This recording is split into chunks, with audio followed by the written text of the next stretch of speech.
Okay, everybody, we're going to go through a full sculplla treatment.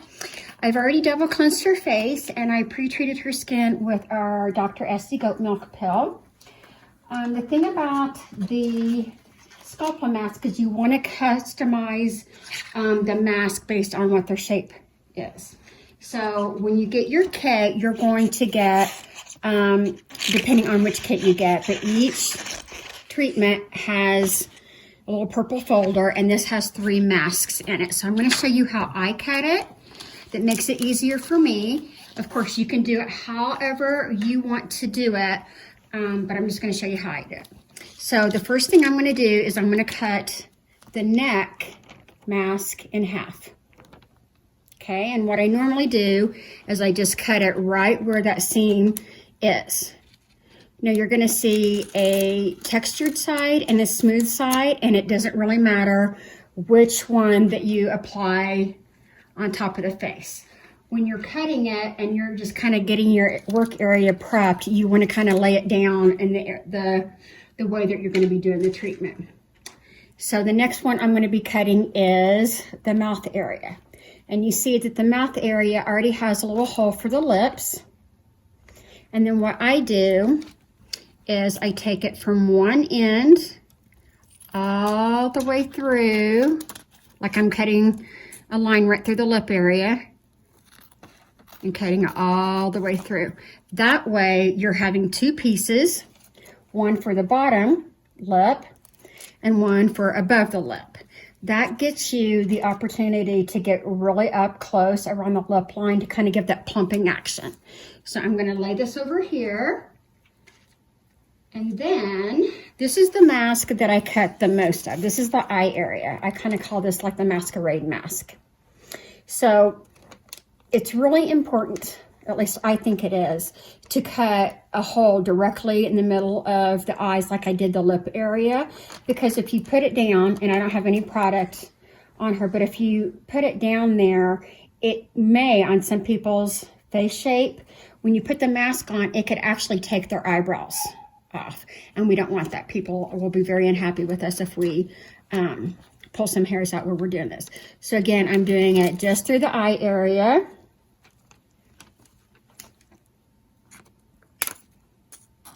So then I have 2 pieces. Now I leave the top part that goes over the eyebrows intact. But then what I do on the part that goes underneath the eyes, I cut this into 3 pieces. So it may not come on the camera very well, but you have like a slit right here. That's about where I'm going to cut it, and that's going to be for that under the eye area. Then the one on the other side. So I'm going to have a piece for under each eye and one for the nose. Now, I've seen a lot of different other techniques on this. This is just mine. So you kind of have to figure out what's going to be best for you. I do recommend that you do this before you even start the treatment because you want to keep your hands completely dry when you're doing the treatment, okay?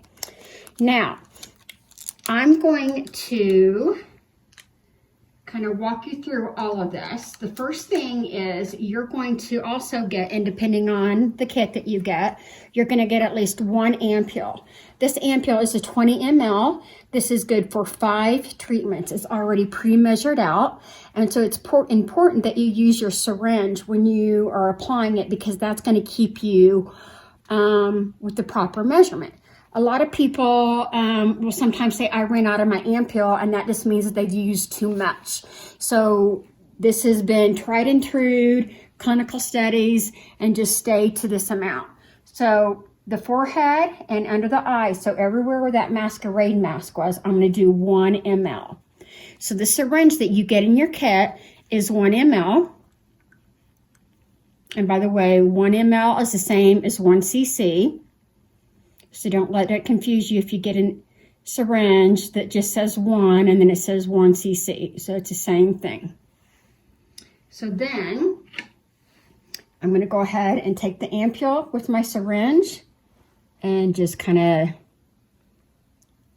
drip it all the way around, or just apply it with the syringe. You want to make sure that you get the bridge of the nose, the 11s, the side of the nose.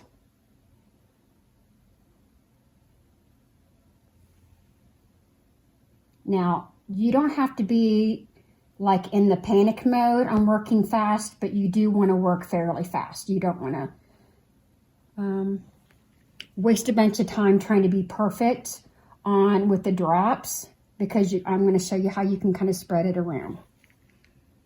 So then I take a flat makeup brush, a brush that I don't really care about, and I'm just going to kind of work it in, brush it in. The reason why I do this is not because it not only helps work the product in a little bit, but you get an even application, and I'm keeping my hands completely dry. As soon as the mask touches the ampule, it starts to disintegrate. And so if you have your hands that are working it in, it is going to be a lot harder to work with, and then you're going to start getting holes in the mask, kind of like Swiss cheese, and we don't want that, because you want to be able to get as good a seal as possible.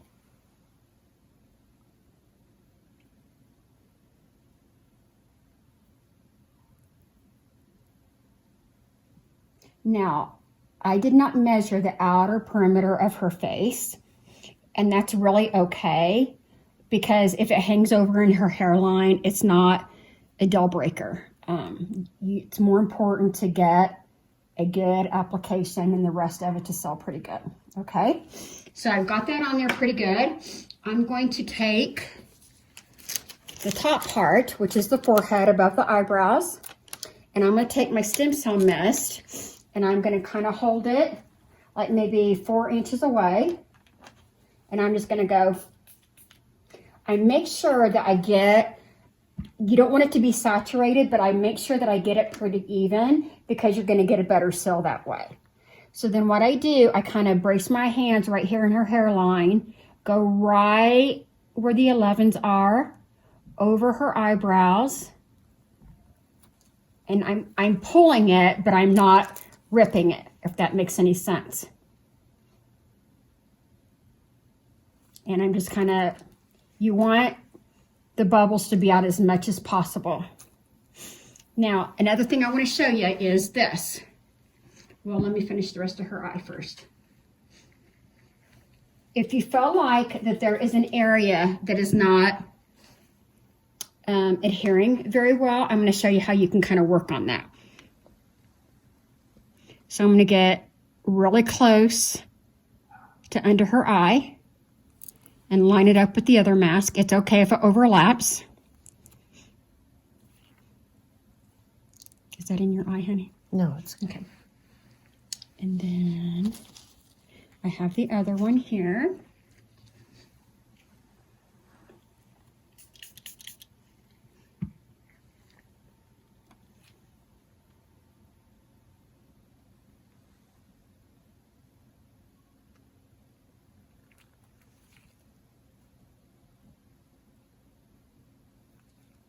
Okay, and then the last part is going to be the nose.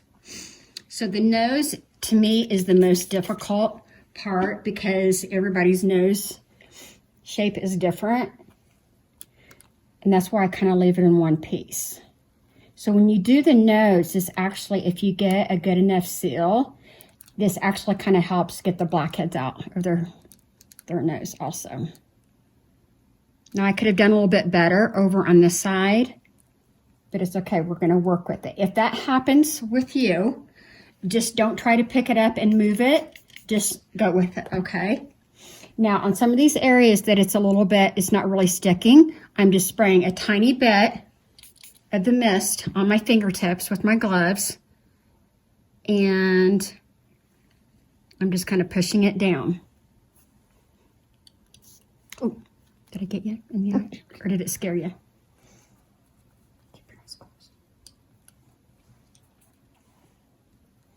Okay, now it's not, can you kind of zoom in on the hairline here, honey?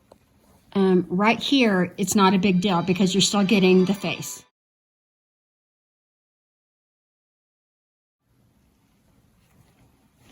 Okay, now we're going to move on to one side of her neck. Now with the neck area, it's going to be a total of 1.5. on the whole neck, but I only do half the neck at a time. So I'm going to bring this up to 0.75 in the ampoule. And then I have my client kind of stretch their neck out. So I'm going to do this side first, and so look that way, like you're looking over your shoulder. See, the flatter you get it, the better seal. And the reason why I do it half of the neck at a time is because when one side is drying, you can be working on the rest of the face, and then you finish up with the other half.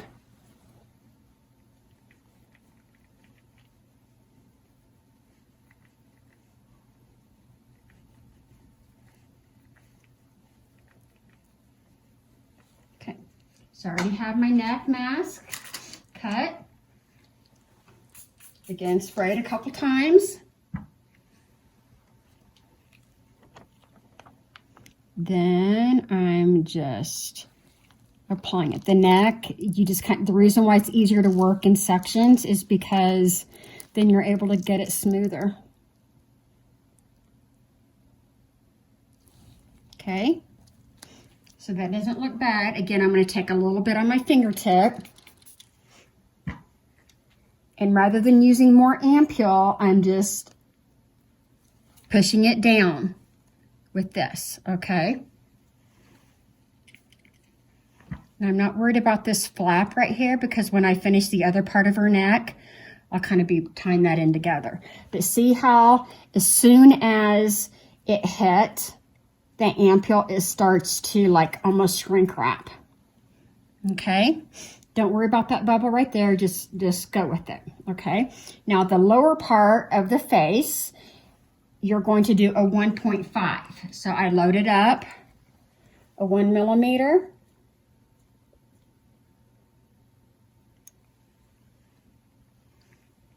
And I do that. So this whole part here is going to be 1.5. So I loaded the first one up. Make sure you get close to the lip, because most everybody wants that little bit of pumping action. Then I'm going to load it up with another. So I'm going to load it up with half of syringe. That's a 0.5.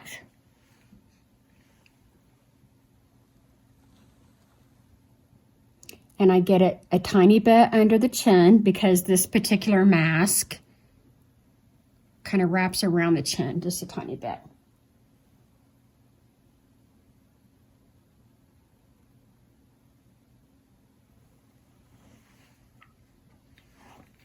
Taking my brush, just going to kind of work it in a little bit.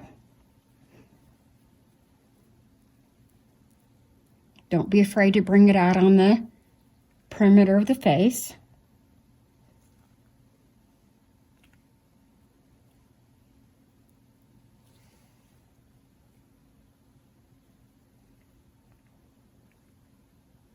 Now, if you have them under a light like we do for the video, just know that the mask that's going to kind of help the mask dry a little bit. You can also have them under red light or a fan, just depending on how humid your room is. We say that you probably are going to need it to dry for about 30 minutes. You want it to be kind of crunchy when you remove it. That's why a lot of estheticians like doing a dermaplane before this treatment if they have a client that has a little peach fuzz on their face. You don't have to remove that, but you can do dermaplaning, but you can't do waxing. The reason being is because you need that hair follicle inside to be used as a wick to pull it down. So I'm going to kind of measure this right as close to the lip area as I can so we can kind of get a little bit of that flipping. And it's okay if it's just on her lips too. That's especially in the corners there. Okay, then I'm going to take the other part, and that is going to be under the nose. and where the other one, so it's going to be going right under those two. So you can almost see where the nose part is, and then it's just going to go right there.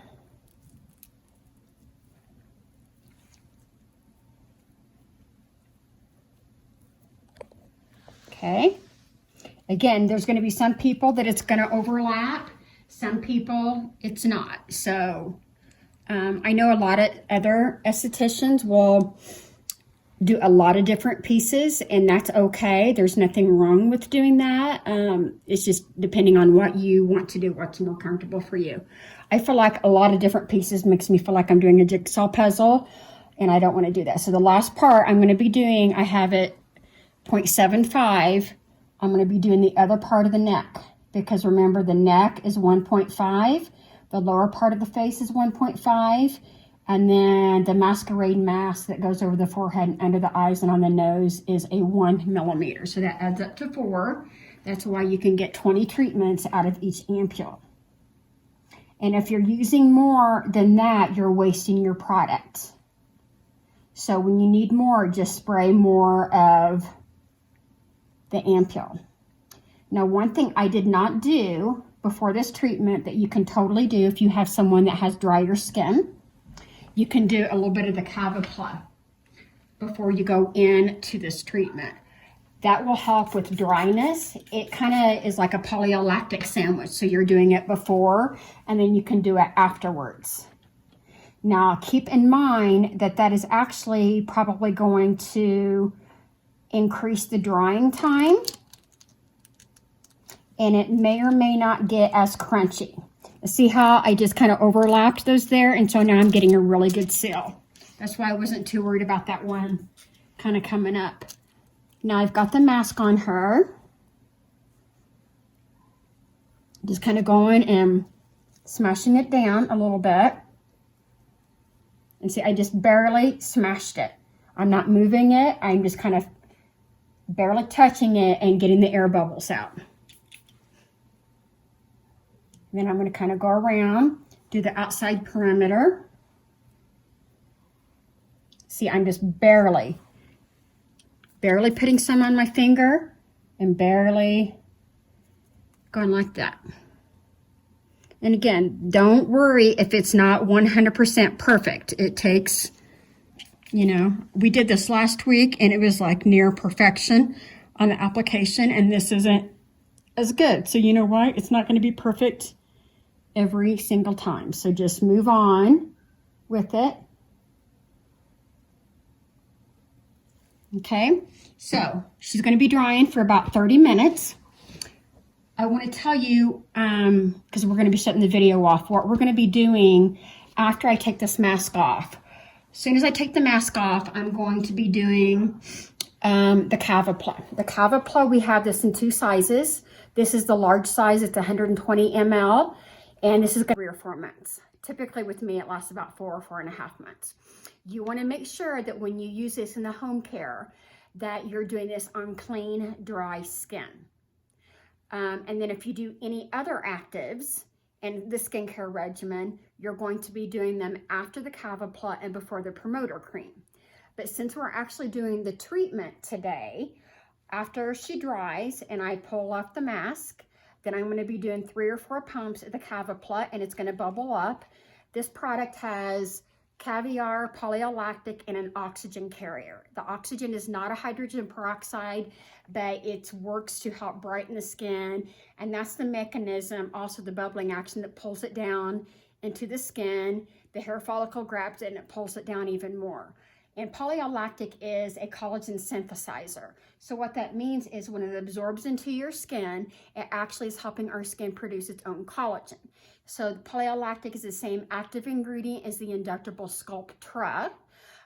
Even if you can find a good deal with Sculptra, it's typically, even on a low end, $800 a vial. They recommend anywhere from 4 to 6 of those Sculptra treatments. Okay, this way we can do the whole neck and the whole face, do the series of 5 for even about the price point of 1 vial, depending on what you want to do. Okay, now The next thing that I'm going to do after I remove the mask and do the sculplla, then the stem cell mist is what I've been using to spray the mask. We only have this in one size. It's 120 ml. This has lotus in it, which is a stem cell, the polylactic, a lot of other amazing ingredients. We call this our Botox in a bottle.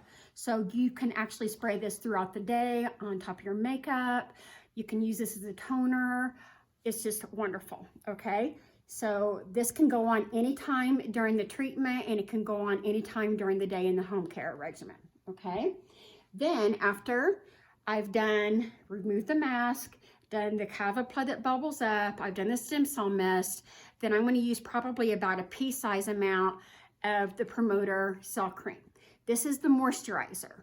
Now, also anything that has repair in it is going to have growth factors in it. So we have a sculplla promoter repair eye cream. We have this, and then our cushion cream is also a sculplla cushion repair cream that also has growth factors in it. And those are fabulous for the skin going in and helping repair. So this is our back bar item. You can actually retail this, and this is going to be 200 ml. This is going to be probably about 9 months worth. This has snail in it. It has 4 different growth factors. It has the polylactic.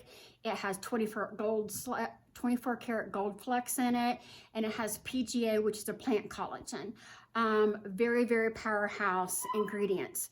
Now, again, if you're doing this, you always want to make sure that you do this after the sculplla. If you have clients that do like retinol, vitamin C, any other serums, it's going to be after the sculplla and before the promoter, okay? So that's that. We also have this in a 50 ml, and then our sculplla, we also have it in a 30 ml. So if you're not sure whether you're gonna like it, you're thinking about maybe bringing it in for retail products, we do have smaller versions to introduce your clients to. And then we also have a 5 treatment kit that has the trial size of all of these in it as well, with the exception of the mist that's gonna come in the big size. Okay, so lastly, I want to kind of talk about the eye cream. This is our newest product of the sculplla line. And first of all, the packaging is wonderful. It comes out of the little massager thing, and I will be finishing the treatment with that. And that's just a tiny bit, but I have some accounts that like doing one under each eye, which is typically what I do. I have some clients that just like using one for both eyes. It totally depends on what you want to do. What I do is I will also put it around my lips or on top of my lips, because this also has the polylactic in it that's going to be the line filler. It actually helps plump your lips. That has growth factors in it, just all kinds of wonderful things in it that's going to help plump around the eye area, fill in the line area.